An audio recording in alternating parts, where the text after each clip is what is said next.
You've been on tour for most of the year now, I think. Mm. If this tour finishes, you come back home and you go straight into the studio to... Pretty much. Yeah. I'll be off for about a week over Christmas, and then I know I'll be back in the studio trying to create something new. And For what? Well, the next thing for me is a solo project, actually, which is kind of my first real attempt to make a Steven Wilson record. I mean, okay, some of the records were just me anyway, but me always kind of under a particular guise, and this will actually be something very much myself, in the sense that I'm going to pull together a lot of the things that haven't really fitted into anything else I've done. Everything from electronica to disco music to singer-songwriter style stuff. Pull it all together in one very, very diverse, eclectic record that will in some ways be a representation of everything, of everything inside me, of all the kind of styles that I love and all the aspects of my personality.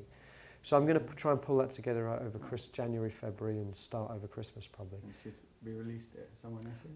Sometime next year. I don't know how long it's going to take because I don't know. I don't actually know how much music there is now. Right now, I've got to pull it all together. And yeah.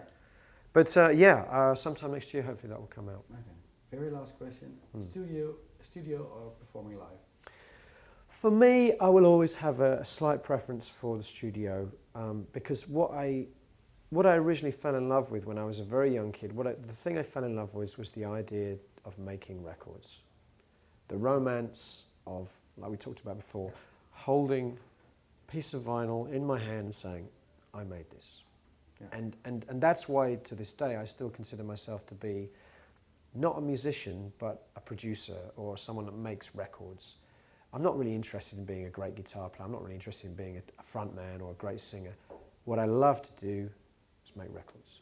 And so the studio would have to be, I mean I love playing live, I do, but it's not what I got into this industry for. I got into the industry, or I wanted to become a musician or a producer in order to be able to realize my dream of making records. Yeah. Thank you very much. Okay. Oh, still waking up. Excuse me.